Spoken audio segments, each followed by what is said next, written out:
Hey everybody, welcome to this week's episode of Let's Stay Together. I am so excited to have Stefania on the show today, who is, of course, one of my most highly requested guests imaginable in the history of this show. But before we begin the show today, I want to talk to you guys about something. Social media is a place where we have to be real with one another, and I almost didn't do the show this week. I work on a television show called Extra, and the team and I have suffered an unimaginable loss. My friend Chesley, she took her own life this weekend, and it's been heartbreaking. And it's something that you just can't wrap your head around. She was a positive light, a force, an unbelievable young woman, 30 years old, and suddenly she's gone. So you can imagine the heartbreak we've all felt, and the tears we've all cried. Just when you think there are no more tears left, a waterfall comes out. And I just didn't know if I had it in me to do a show this week. But then I thought about the reason why I started this show in the first place. And I started the show in March of 2020 when COVID shut the world down, because I wanted people to feel less alone. I wanted us to feel like we were all in something together, and I wanted to bring joy and hope and inspiration. And the amount of people who wrote into me about wanting this episode with Stefania, because she does all of those things for each and every one of you, made me think and know that I had to do a show this week. I had to bring you this episode. And I honestly, truly believe in my heart of hearts, that's what Chesley would have wanted as well. So I dedicate the show to her. And for anybody watching, if you're struggling with any sort of mental health issues, there are some resources on my last post on Instagram. There's a video of her and I. If you go down to the end, you'll see some resources available. So please get the help if you so need it. And this one's for Chess. So with all that being said, I am so thrilled to have Stefania on to bring you guys some joy and some hope and inspiration. And I know she's going to do just that. So let me grab my guest right now so that we can start a super fun episode. Okay, I think I requested you right. There you are. Hi, Stefania. Hello. Hi. I feel like it's a tough. Oh my friend. Can you hear me? There you are. You froze for a second, but you're back. Okay. I was just saying, I'm so sorry about your friend. This is heartbreaking. Thank you. I appreciate that. I really appreciate that. And as I said, I know that she wouldn't have wanted me to continue on with the show. And you were somebody who everybody was so excited by to be here and so touched by. And you touched so many lives. So I knew I had to do the show this week with you. Thank you. Of course. So thank you so much for being here, Stefania. Oh my God, we have so much to talk about. But first of all, huge congratulations to you on all of the success of your work on Grey's Anatomy and, of course, Station 19, the spinoff. Thank you. And the show is coming back this month. Fans are like, we're ready. So I am too. I bet you are. So I want to bring it back for a minute to the beginning. When you first learned about this role, right? What was it that attracted you to wanting to be a part of this series in Shondaland to begin with? Actually, this question makes me laugh because I feel like at the time I didn't have the luxury of being attracted or not to a show, because I was like busing table actually at the restaurant that I worked at. So anything they would offer me that had to do with TV, theater, or film, I'd be like, okay, I do it for free. Sure, let's go.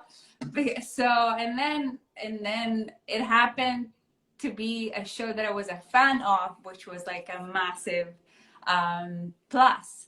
And my best friend in Italy and I always talked about the show, so it was a huge bonus and surprise. But yeah, at the time I didn't have the thing of like, do I want to do a Grey's Anatomy or not? Should I do something else instead?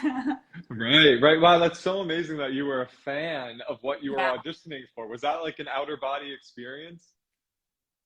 Keep pinching myself when I go into the first table the first table read. See, I still get nervous talking about it. I'm like, oh my God, is this Shonda Rhimes? Is that Ellen Pompeo? It was crazy.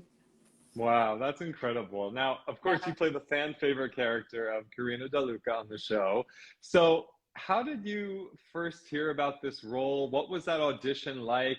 And had you ever tried out for any other roles in the Shondaland universe, or was this the first? No, I hadn't tried any other roles. Well, I have to say, like, this woman changed my life. Her name is Jessica Sherman. She's a casting director. I went to a casting director workshop just shortly after my mom passed. And I brought a monologue about this woman losing her mother due to cancer. I'm going to cry now.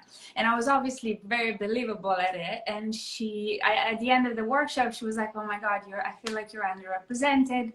Um, I'm gonna introduce you to some managers and agents that I work with." And she introduced me to 10 of them. And then of these 10, two reached back and met with me. And of these two, one of them was like, "You have no credit to your name, but in LA, I think we say hip bucket.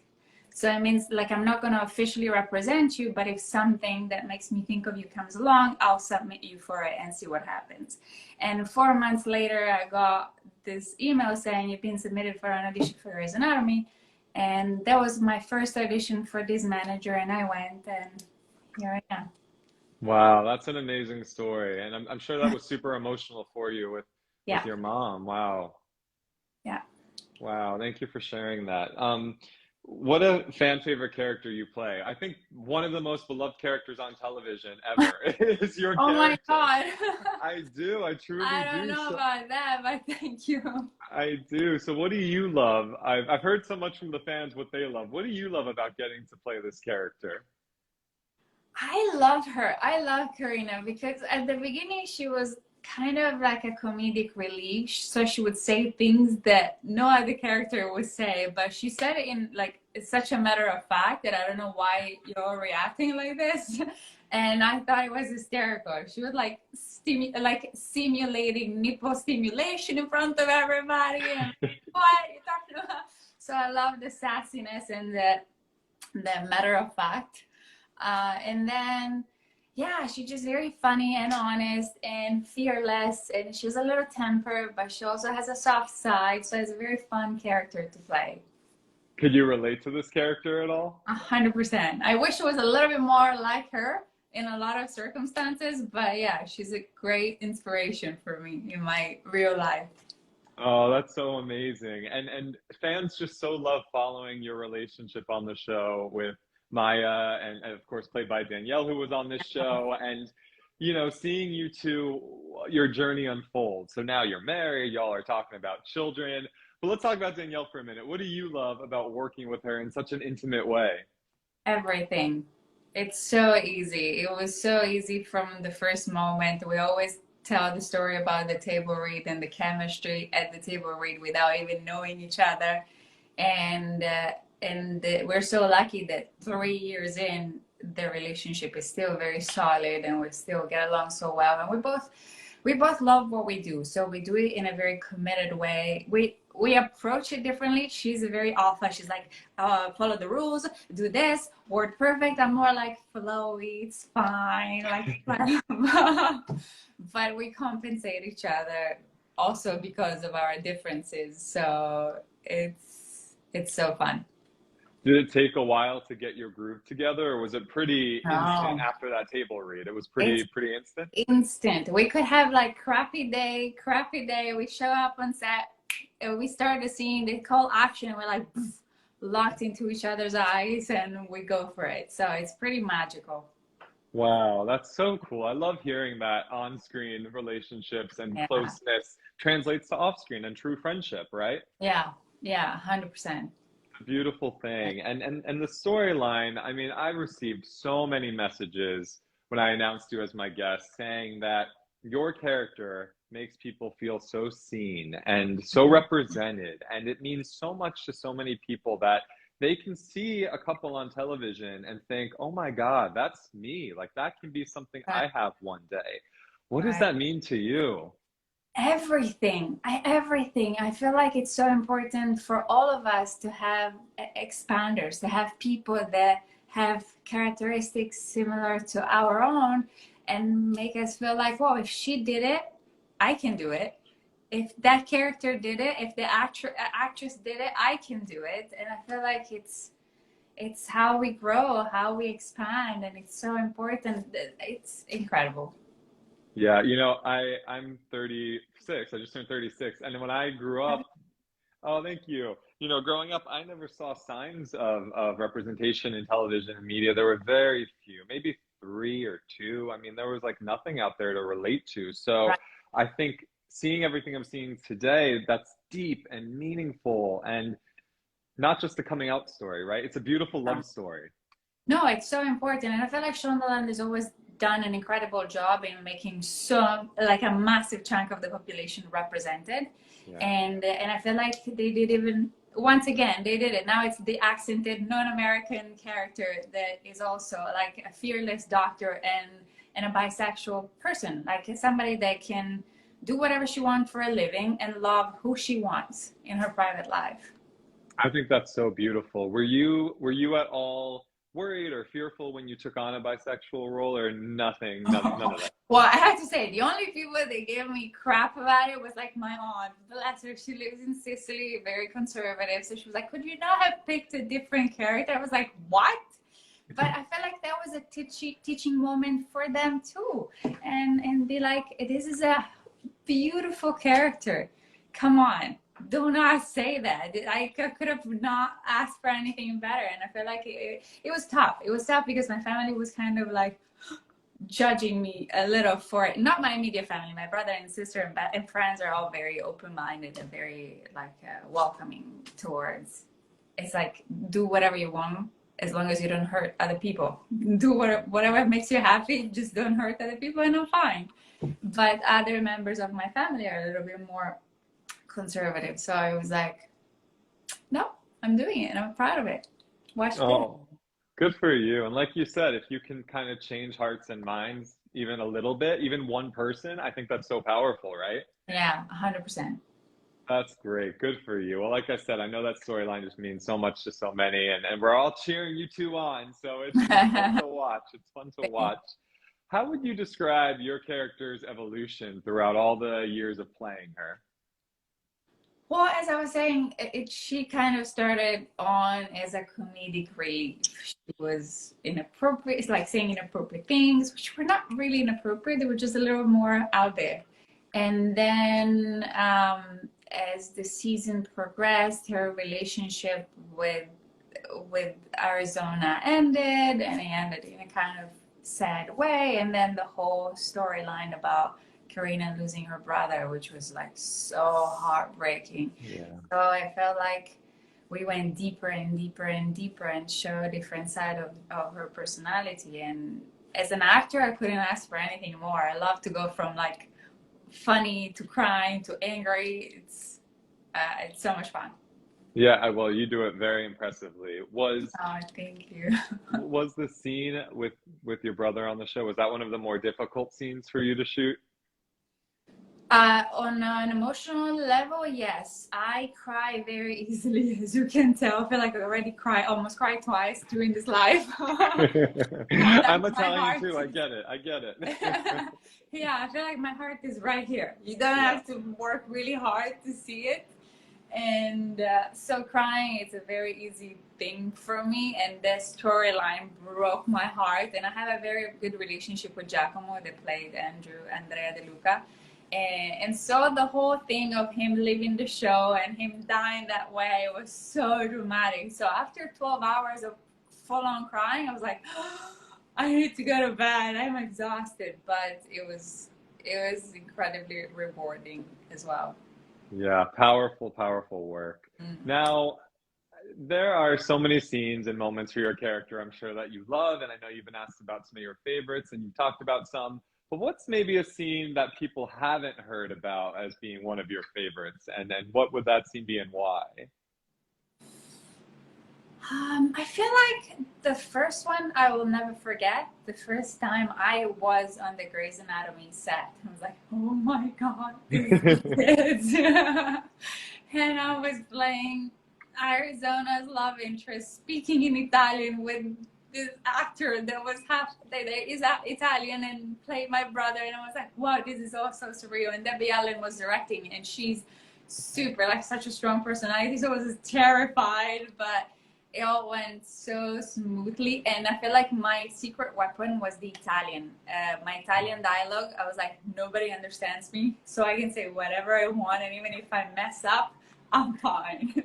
So that was like my safe spot. And Giacomo was like, don't worry about it. We don't tell anybody. We just fix it after. But I was very nervous. So that was, I will never forget that first one. I'm sure that's a good memory. And what about one of your favorite scenes with Danny? One of my favorite scenes with Danielle, there's so many. I feel like this last episode that, not the last one that aired, but the one where we were home making babies. We had very little time to prepare, and we had to shoot all of the scenes the day after we got the script. So we had very little time to do everything. It was 4 scenes, all about us. And I feel like that really, it was a testament to how our connection and our the fact that they were so good together. Because if we came out alive from that day and the scenes came out good, it's like, wow, we're good together. Yeah, that's intense. That's intense. I mean, is that the norm? Do you usually not have a lot No. of preparation?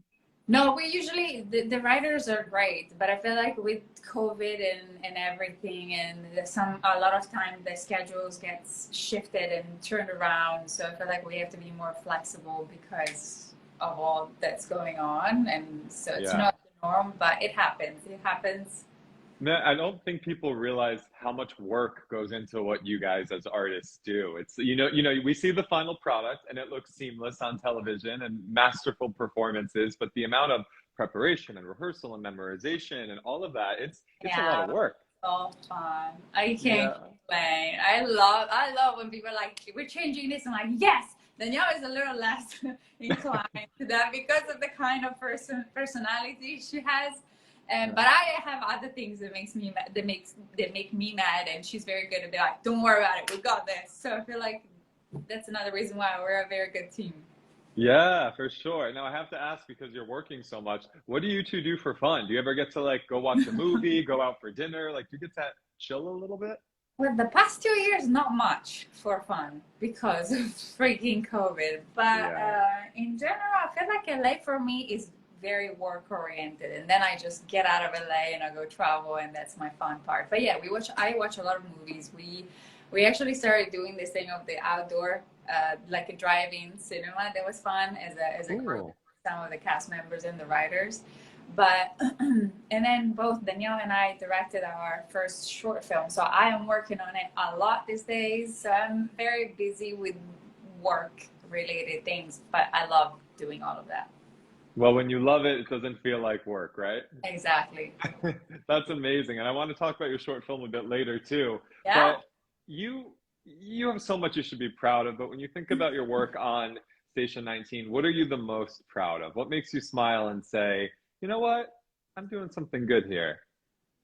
You know what? I feel like I've said this before, but the most rewarding messages that I receive are messages from parents of mostly foreign parents, foreign parents of young bisexual or gay girls that, and they often say like, thanks to your character, my daughter came out to us and found the courage to realize that her sexuality isn't bad, isn't wrong, it's just different.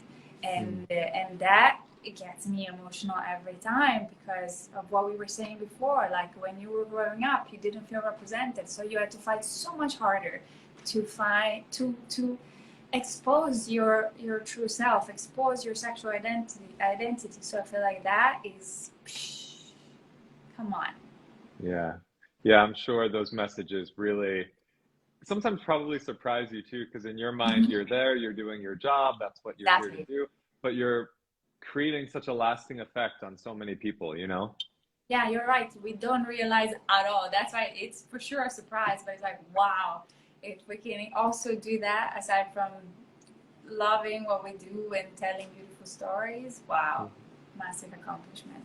So beautiful. I love that. Now, I don't want to get you in trouble, but can you give us any teases of what's to come when the season resumes? Anything at all? Little something. I don't even remember where we left off because in the middle we started shooting already. So I'm like, am I gonna spoil massively something? Well, I feel like we're trying. We've agreed.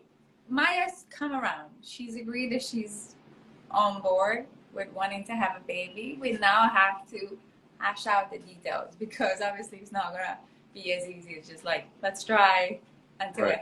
it happens. So yeah, it's gonna be fun to navigate now this new phase of trying to become mothers. Yeah, that's a whole new chapter for us to watch. It's going to be very, very fun, and it's fun seeing how you guys interact with the cast and their reactions to everything. I mean, this cast is amazing. What do you love about working with this cast? The cast and the so I love our showrunner. Krista is incredible. She's an Yeah. incredible being and an incredible artist. Obviously, she's done. Come on, genius. And then I feel like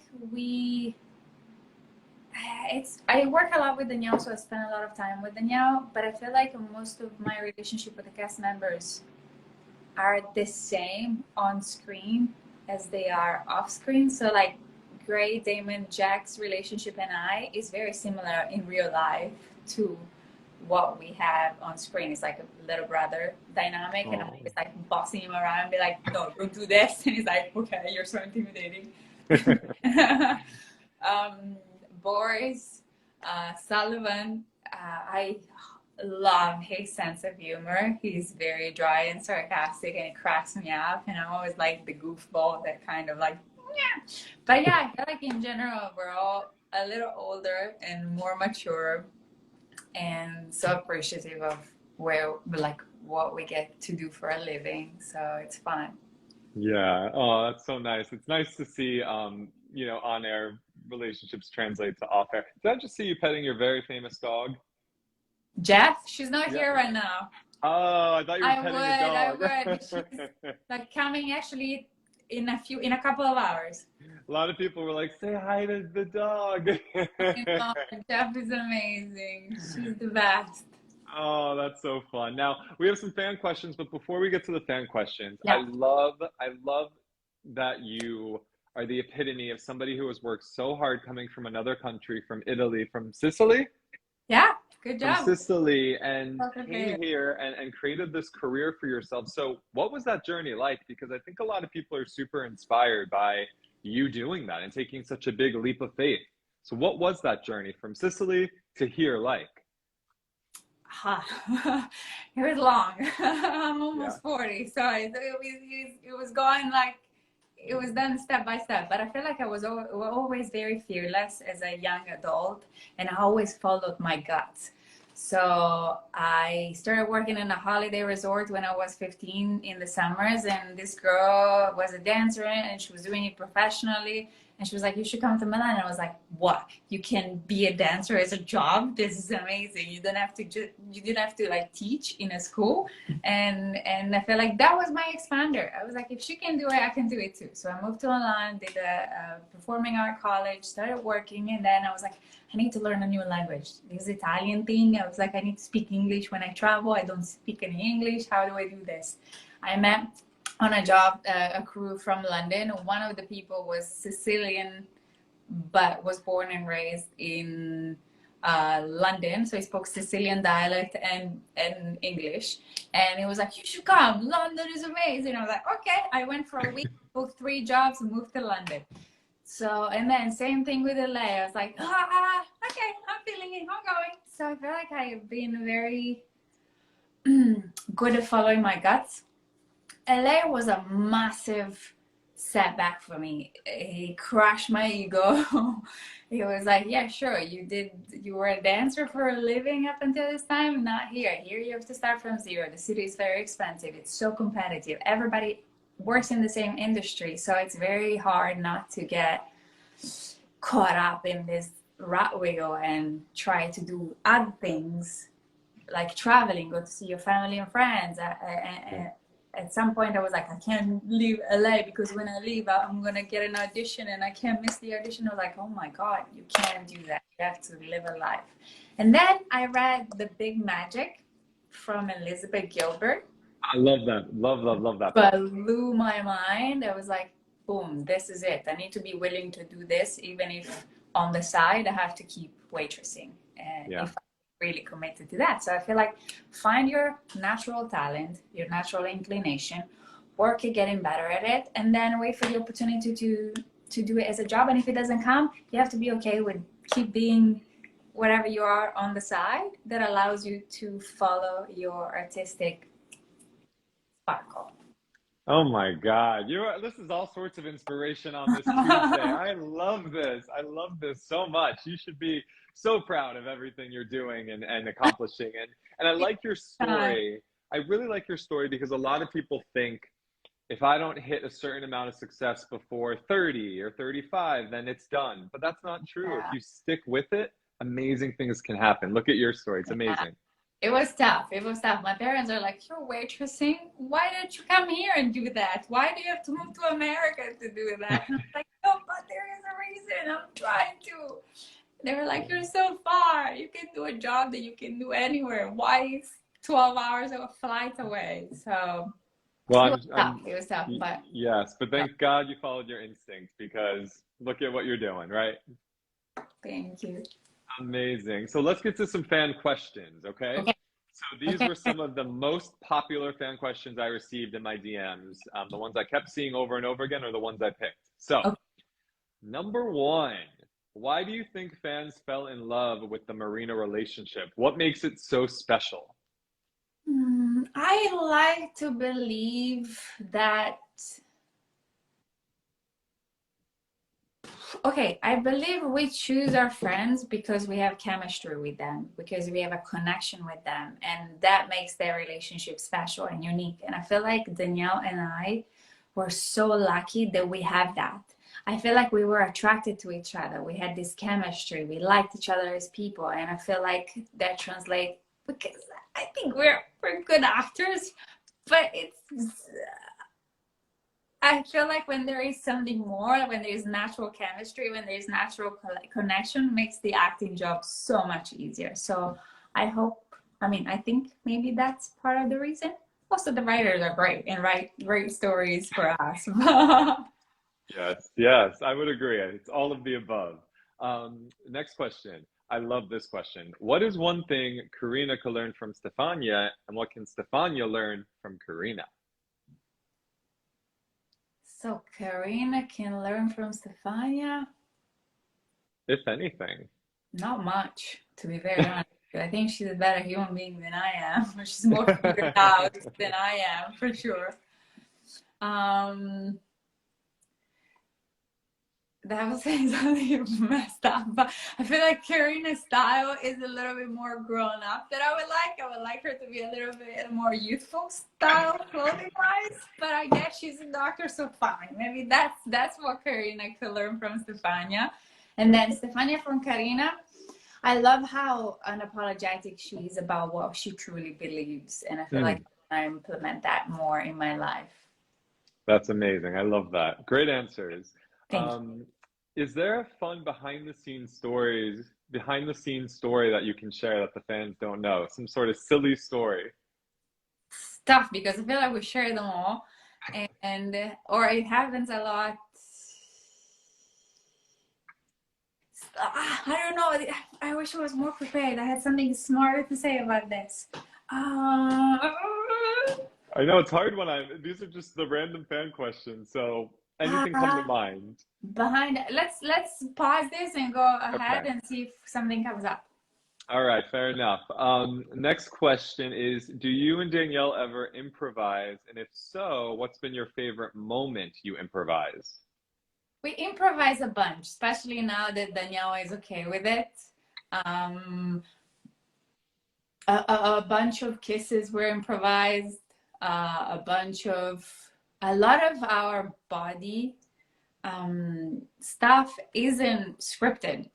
The stage Really? and doesn't say she touches her elbow or her shoulder, or she kisses her shoulder or anything like that. They just like to have an intimate moment. So a lot of that is improvised between us, and we're so comfortable with each other that sometimes we're like, oh, you had, like, we see after that my hand was on her butt. And she was like, did you do that? And I was like, did I do that? And then, but it's like, again, so organic, and we're so in the moment that we don't even think about that. So those moments are usually organically crafted in there during the scene. And then I feel like word wise, dialogue wise, not as much. Not as much. Sometimes there's like little things here and there, or like I love you, or the Italian stuff. I always put it in like here and there, and now they started writing them. So there's a bambina here, there's a bella there, but Oh, that's so cool. yeah, That's amazing. And it's truly a testament to, again, how close you guys are to be able to trust one another to do things that are off the cuff, right? yeah, That's definitely. amazing. A couple more fan questions. What is, I thought this was a cool question, your favorite perk of having a female love interest? I feel like with women it's a little easier. We're in general a little bit more gentle and sensitive and respectful of the work environment. I feel like I've had male partners that I had to kiss. I had once this guy had to kiss me, and I was so not, we were not in the same bubble vibe. We were not attracted to each other. We didn't have good chemistry. It was just very, very fake. And I got hives all down my neck. Every time I would get close to me and try to kiss me, I'd be like, hives. I had a physical reaction to how much to how uncomfortable I was. So I think, yeah, working with a woman, it's a little easier. And working with a woman that you like is a lot easier. Yeah, yeah, that's wow, that's amazing. And as a follow-up to that, the same person asked, and what was your favorite kiss or romantic moment together? Because there's been so many great, beautiful moments you've had. I think the last one where I'm sitting, the episode where we had those baby making scenes, and then I was sitting on the table, and Danielle went to the fridge and grabbed chocolate and ice cream and stuff. I felt like the last moment in there where we decided who was going to carry the baby and all that was, again, very unrehearsed, very organic, and it felt so good. Y'all Really. are so romantic. Are you this romantic in real life? No, I am definitely not. I'm very pragmatic. I don't know. She might be rubbing off on you. We definitely rubbing off on each other. She started doing this every 2 seconds, and and I started bossing people around and be like, "This is what we do." That's awesome. And then this question I really loved, especially given, what my friend went through. It's about mental health. And a lot of people were wondering, how do you stay mentally healthy, especially being so busy and with your career? What are ways that you practice mental health, being good to yourself?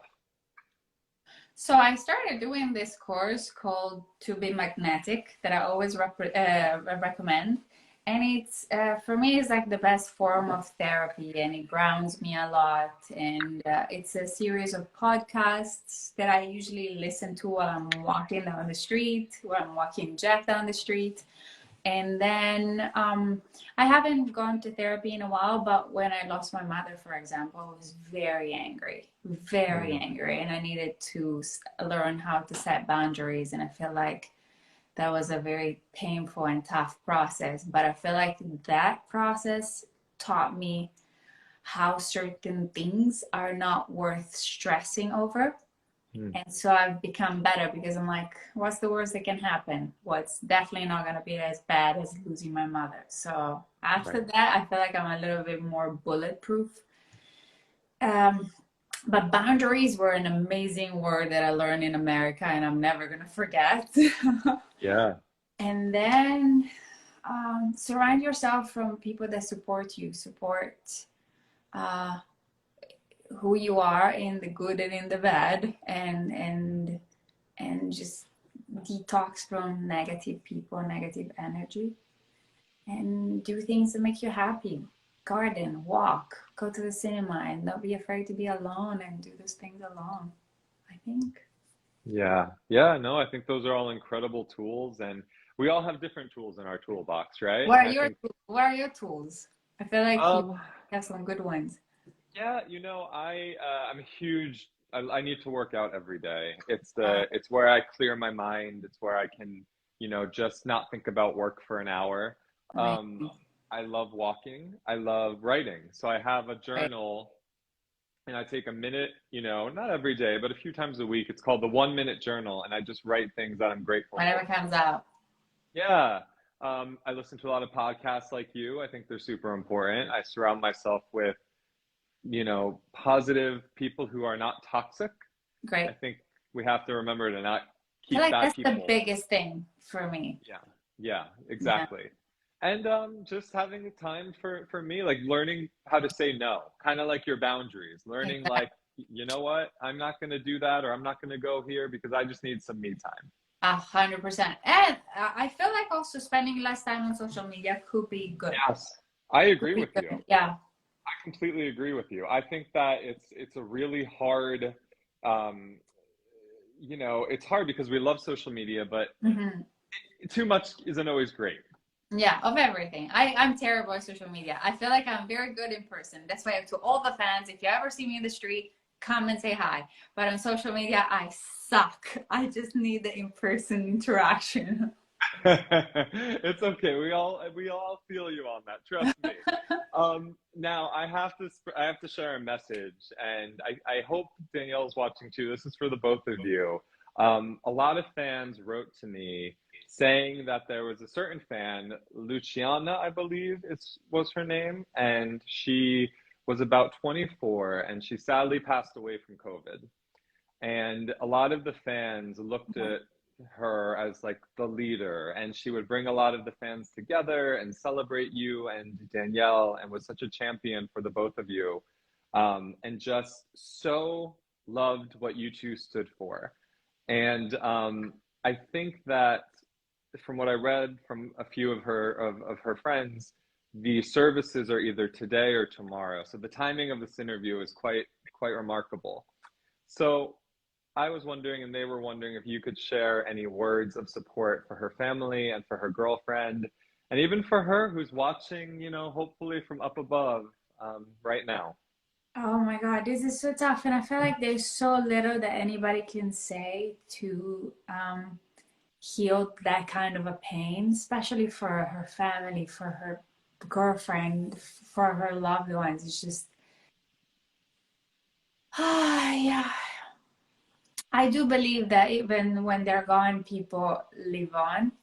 I always say the story about booking this job, Grey's Anatomy job, going to the audition on my mom's birthday and starting working on my mom's name day, onomastico. And in a way, for me, that felt like she was watching me throughout all this. So I feel like feeling like even though they're not physically here, they're still here with us in some other way. I think is very helpful, beneficial, and and I hope all the family and the friends can find ways to still connect with her in spirit, even if her body is not here right now. Yeah. Well, thank you. I know that's going to be very helpful to many people, and they're going to appreciate hearing from you. So that was very kind of you to offer those words. And before I let you go, I love asking this question to certain people I have on the show who I know would really appreciate it. And you strike me as somebody who would appreciate this question. And that question is, what is a piece of advice that you wish your younger self had known that can help, some of the younger fans tuned in today? Stay true to your authentic self, which seems so basic, but it's so true. I feel like I lost Yeah. myself several times coming to a foreign country and traveling so much and trying to please everybody. And I feel like the most amazing work I've done, the most amazing relationship I've ever crafted were the ones where I could truly be myself. And I feel like that's the reason why we're here, to do whatever our true self is inspired to do. And yeah, let's not let stupid voices from negative people affect who we really are. Keep improving, becoming better, but not at the expenses of who we really are. Oh my God. Beautiful advice that we should all remember time and time again. I love that so much. And to all of the fans who are tuned in, who are standing by your side, cheering you on, what do you want to say to everybody before we go? You're freaking amazing. Never in a million years would have expected to have so many people loving what I do and how I do it. And I was saying, I suck at social media, but please, if you meet me down the street, come and say hi. I would love to give you a hug. Oh, I love that so much. Stefania, this was so much fun getting to talk to you. I could talk to you for hours. Thank you so much for hanging out and for Oh my joining God, the are you show. kidding me? Thank you so much for bringing me on. And again, so many sad moments, but hopefully we managed to give a little smile as well today. I think we did. And for everybody watching, I'm going to post this interview right now to my feed so you can rewatch it and share it. And if you haven't seen it, you can go find it. And I'll tag you as well, Stefania. And thank you, thank you, thank you. I hope to interview you in person, maybe an on-set tour one day. We'll figure it out. Amazing, exactly. All right. All my love. Kisses. Mwah. Bye. Kisses to you. Bye-bye. Ciao.